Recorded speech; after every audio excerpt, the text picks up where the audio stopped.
and you look back and say, I wish I would have done things differently. Well, here is your reminder to do it now. Welcome back to Midweek, Modern Craftsman. This episode this week is a little bit different than my typical episode, so I hope that all of you enjoy it just the same, if not more. Little business oriented, a little more heavily on the life side of things. But lately, I've been thinking a lot about lifetime, how quickly it moves, right? My daughters are they'll be going into 8th grade and 5th grade, respectively, which is just mind-blowing to me. And just looking at time and how quickly it's passing, right? We're already almost into May. Where the heck has this year gone? And if I'm using my life and my platform the way that I should be, if I'm spending the appropriate time, and it got me thinking about how others need to be doing the same. So another big aspect of this podcast and what got me thinking about this, which there's a long backstory behind this, but it's responsible heavily for a lot of the decisions that I make in my life and decisions that I have made in my life. But April 27th, it marks what I believe to be 20 years since I lost one of my childhood best friends when I was 20 years old. He was 19 years old, and he died in a car accident, which obviously had a profound impact on my life at that point, but it continued to have a very strong impact on my life over the past 20 years. And it's something that I reflect on a lot. I'm still close with his family, his brother. I'll be working actually coming up shortly for his brother's father-in-law. So I'm still in touch with the family. We still have mutual friends, but it was an accident where the driver of the car was drinking and driving. And it's one of the large reasons for why I don't drink. There's a lot of personal reasons why I don't drink and habits that I have as to why I don't drink, and just anxiety and mental health and well-being, and that it wasn't conducive to quelling any of my anxiety or really leading me towards a life that I wanted to live. But at 20 years old, when your one of your childhood best friends dies in a car accident drinking and driving, you're going to question that behavior. You're going to question, is it worth it? The decisions that you make when you're under the influence, things that you've done in your past, things you've gotten away with, why? Asking those questions, right? How come him? How come not me? This is stuff that we've all done. This was for those of you who are younger than myself. I'm 40 now. There wasn't Uber.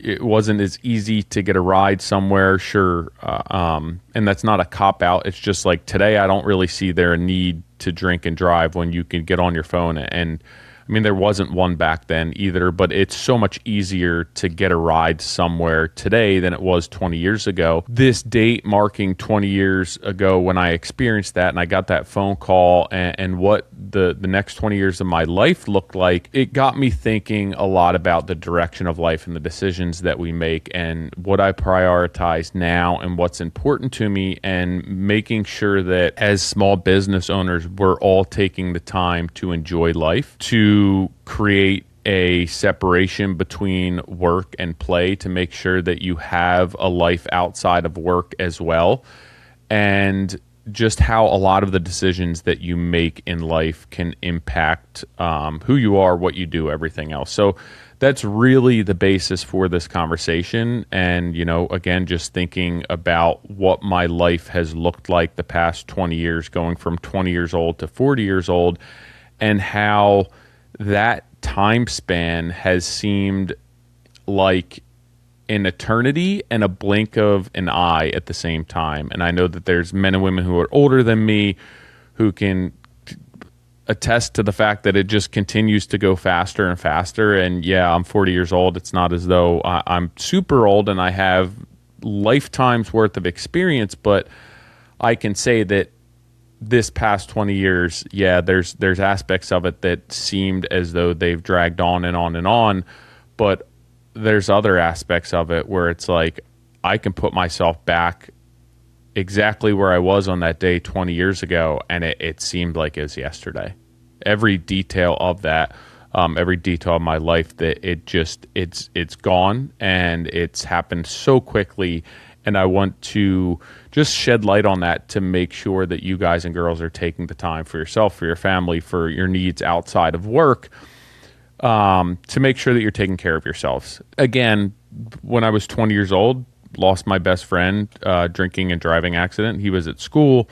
I was actually slated to head down the following week. He was in school in Florida, and pack up his dorm room with him and make the drive back to New Jersey to spend the summer in New Jersey before school started back up. And obviously that didn't happen. That happening at 20 and him being 19 and coming into the age, right, where you're going to turn 21 and everyone's out and drinking, it immediately put a huge damper on that aspect of my life. Right now, what was normalized, everyone going out drinking, saying it's just for fun, you're going to a concert, you're going to a party, just that carefree lifestyle immediately to me was like, hey, this isn't as carefree as it seems on the surface. And you understand the dangers of all of those things growing up, and everyone tells you, but a lot of times it doesn't really hit home. So I obviously at that point started questioning the lifestyle at 20 that I was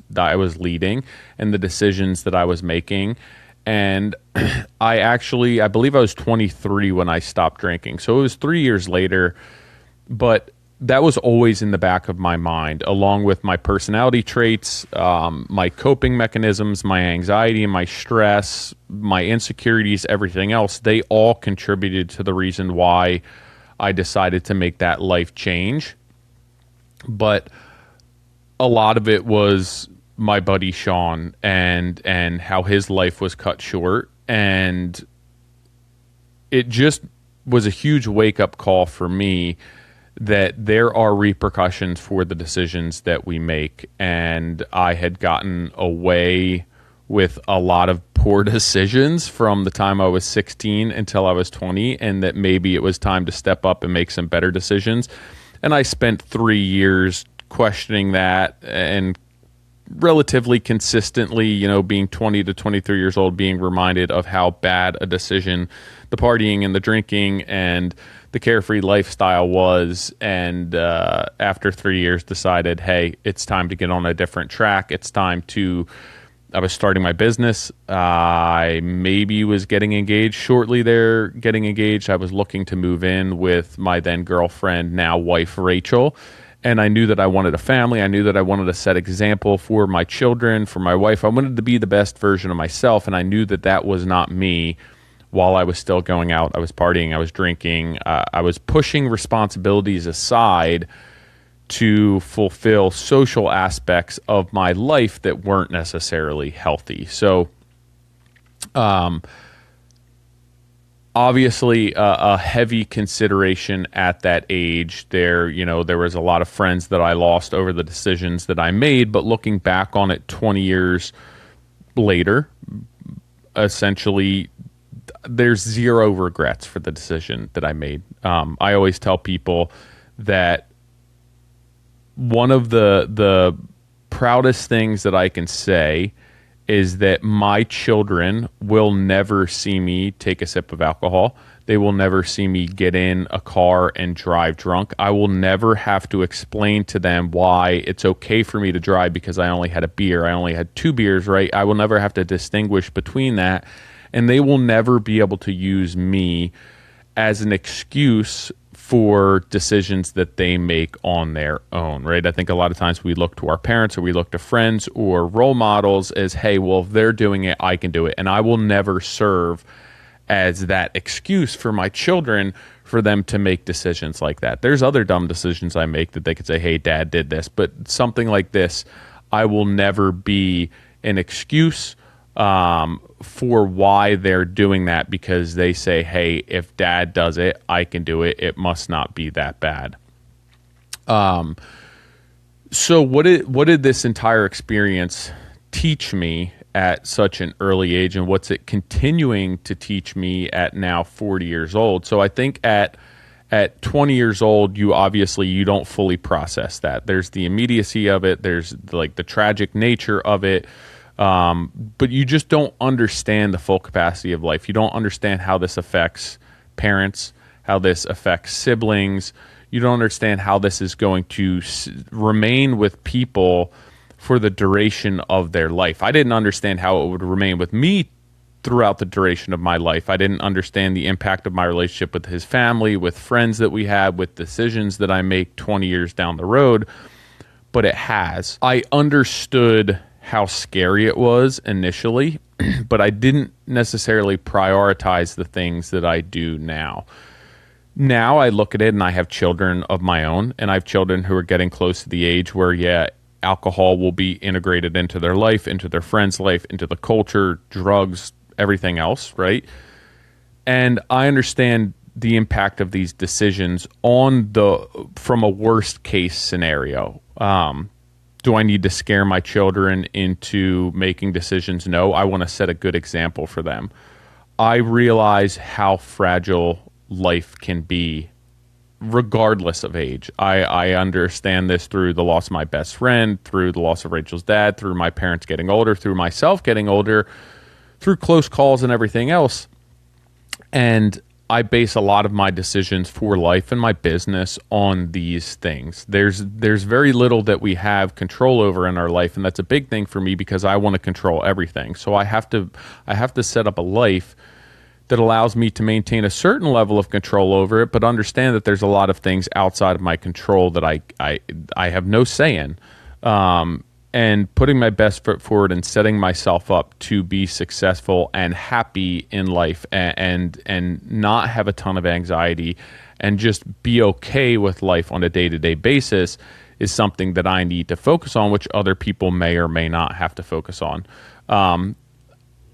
It's about not focusing on the negative aspect of life, but just being aware of what life sometimes will provide you or put on your lap, and that you need to maintain a positive attitude. You need to understand that, the tough times will pass, and you just need to be a good example and a role model for your children, and learn lessons from these type of experiences, and don't make the same mistakes as they did. Set a positive example, set a good examples. Do not let a death or a bad experience happen in vain because you didn't learn anything from it. To me, that's a wasted life. To me, that's a wasted learning lesson, a wasted example, that I think is foolish and not fair to the people who really experienced that circumstance in the first place. Something that I think I take into account now that I didn't when this first happened is just enjoying life. I think when it first happened,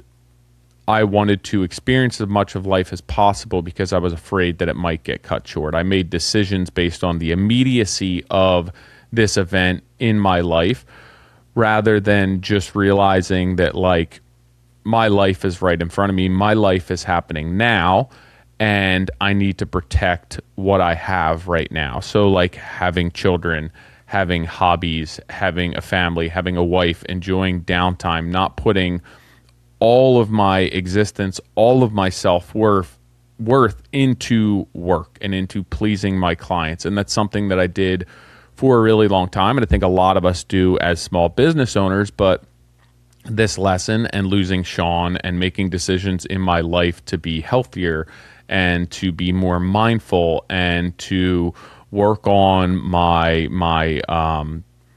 emotional strength and to work on my mental well-being, which is something that I have not perfected. I have my moments. I'm much better than I was when I was 19. I was much better than I was when I was 20. When I'm 30, I feel that I'm continuing to progress. My life's better. The way I treat my children is better. That my wife and my relationship is considerably better, which is on account of both of us. But just continuing to prioritize what's really important in life.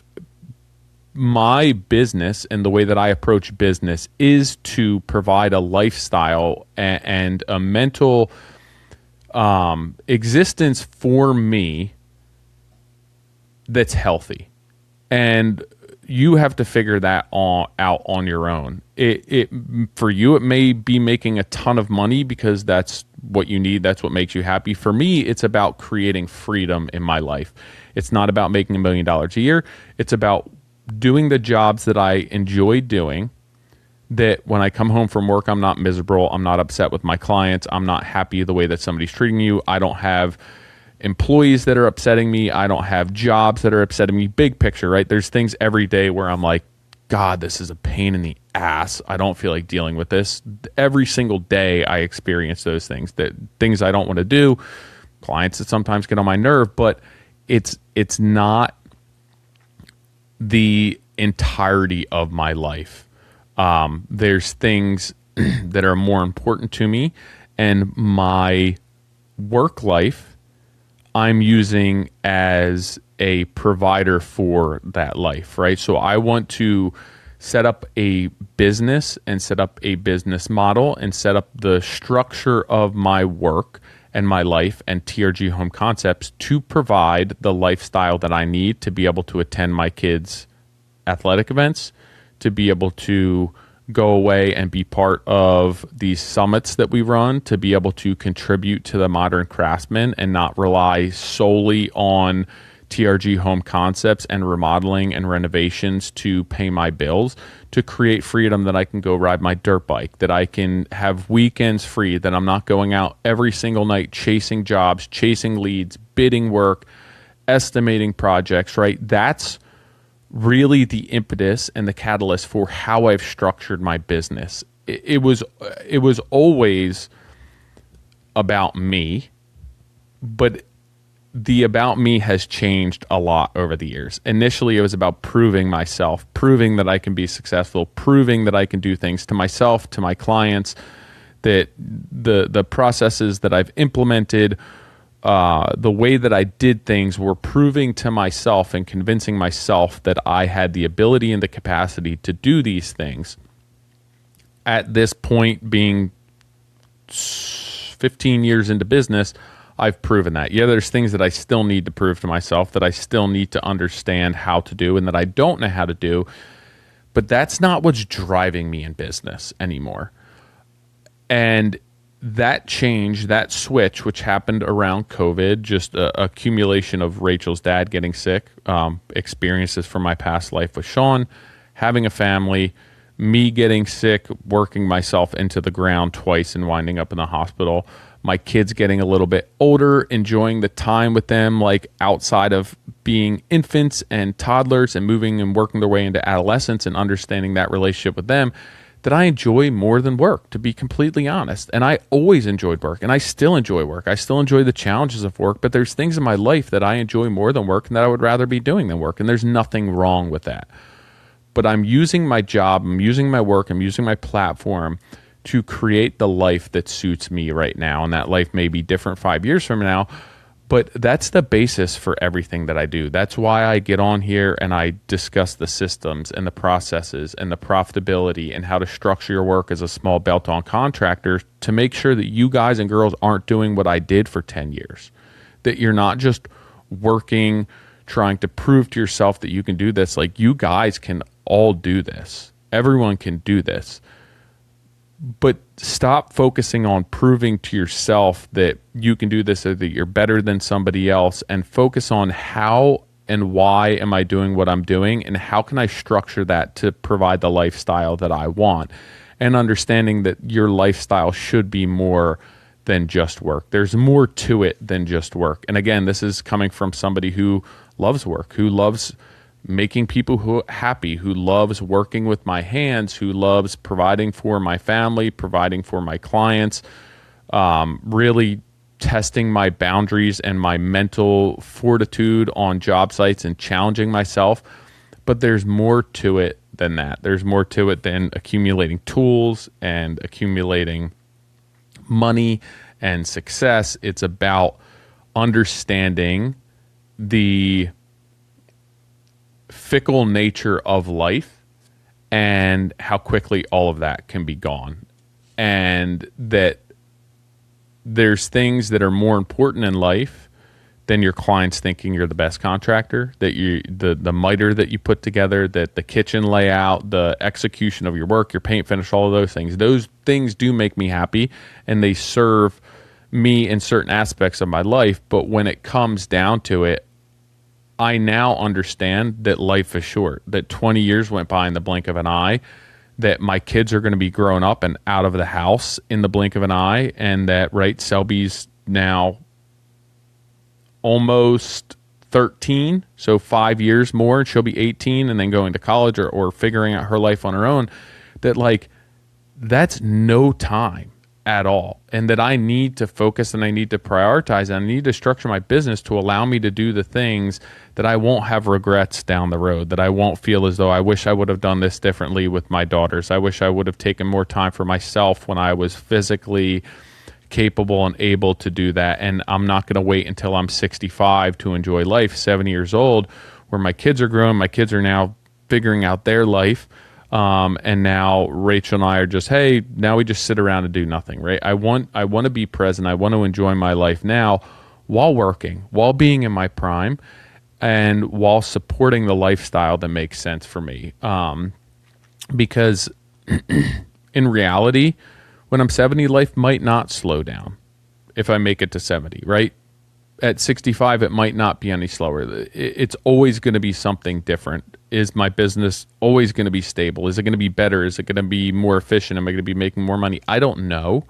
But to me, based on my experience over the past 20 years, if it's not this, it's something else. And there's always going to be that something else. And you have to make sure that you are not chasing something or putting all of your weight on a fallacy of, right, that arrival complex that I spoke about, or the arrival fallacy that I spoke about in a previous podcast, where it's like, hey, once I have this amount of money, things will change. Once I land this job, things are going to be different. Once this happens to my kids, or once they get in this program, or once I have this much money in my bank account, everything's going to change, because nothing's going to change. It's all going to be the same shit. I mean, it's different, but it's the same shit. It's just something else. So make sure that you guys and girls are prioritizing what your life looks like, being intentional with your time, not allowing work to really just overwhelm your life and be the driver of every decision that you make in life, right? Structure your business in a way that your business, your customers, the jobs that you do, your employees, whatever it may be, serves you, and it makes you happy as can be, but it's not your reason for existence. And that's coming from somebody that their work was their reason for existence for a very long time, and it didn't get me anywhere. When I detached from that, when I started focusing on profitability, when I started focusing on just being more successful in business, and my identity not being TRG Home Concepts, but being me and my family and the time that I have with them, and my hobbies and riding my dirt bike and my friendships and the relationships I have there, I had this clarity where it's like, I need to make money. I need to have a successful business, not to prove that I can do this, not to prove that I'm the best, but to create freedoms in my life, that I can do things that are fun, that I can do things that are enjoyable, that I can do things and not be worried about work. When I was able to go on vacation and not worry about work, and not worry about what was happening at home, and not worrying about if we had enough money, and not worrying about if we were going to be okay, and if right, this job was going to fall through, or if my customers were happy that I wasn't there for a week. When I structured a life and a business that allowed me to, on weekends and at weeknights, turn it off, not be on my computer till 12:30 at night, not figuring out crap that just drives myself up a wall, or chasing clients, or pleasing people, or what this relationship looked like, my life became so much more enjoyable. And again, so much of this is because of the experiences I've had losing a friend, losing family members, having a family, finding hobbies, putting more emphasis on good relationships in my life, getting rid of bad relationships in my life, and structuring a business around those personal needs and those lifestyle needs have really made me a much better business owner. When I stopped working out of desperation, when I stopped working as though my life depended on it, things got easier, business got better. I was less worried about every single job that I take and making sure that it was just so. And I started focusing on creating a lifestyle that works for me and an identity that's not tied to the execution of every single job. My life got better. My work got better. I made more money.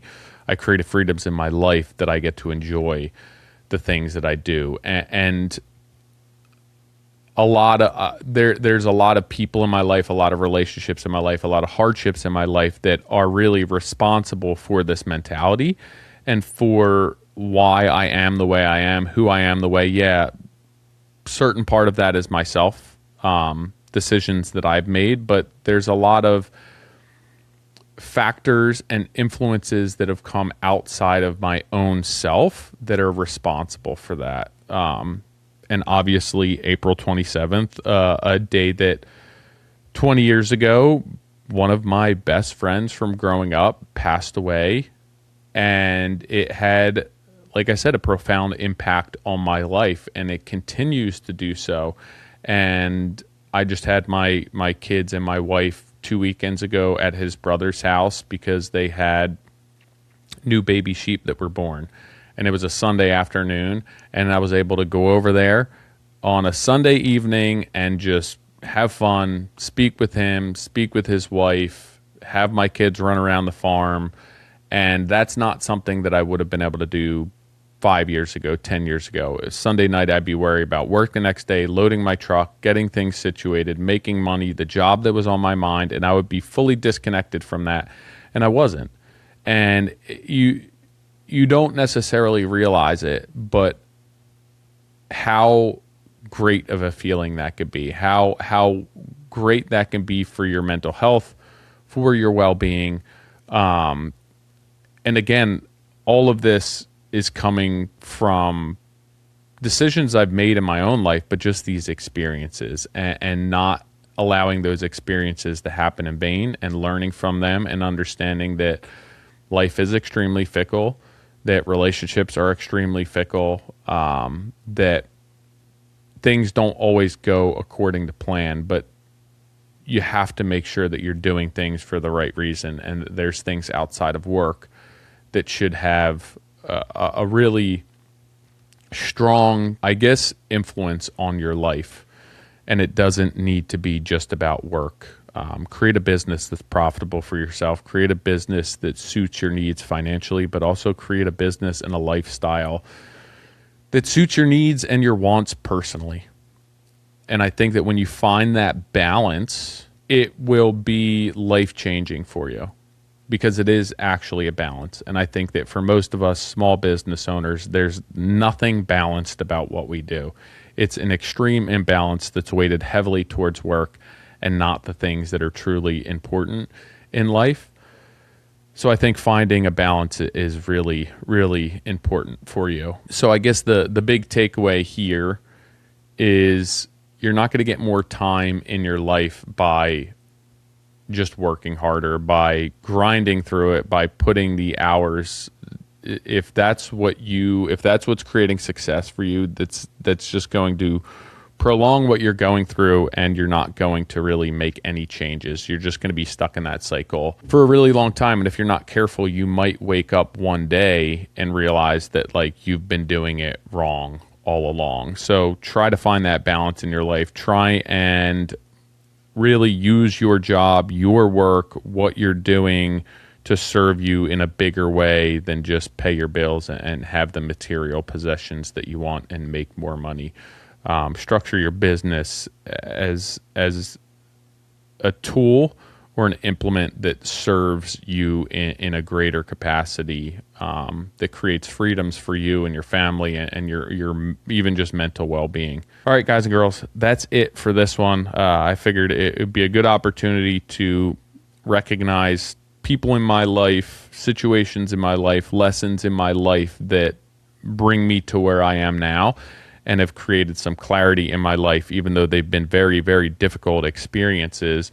And just a nod to 20 years and a childhood friend of mine, and how quickly 20 years has gone by. And if you guys and girls are not careful, it could pass you by and you don't realize it.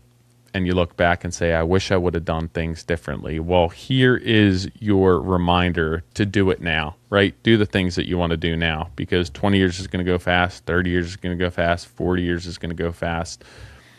Make sure that you're taking care of yourself, your own well-being, your family, and sometimes work is not the answer to everything. All right, guys and girls. I will catch you on the next one. If you're not a member of the Circle community, Nick and I have a live workshop this afternoon.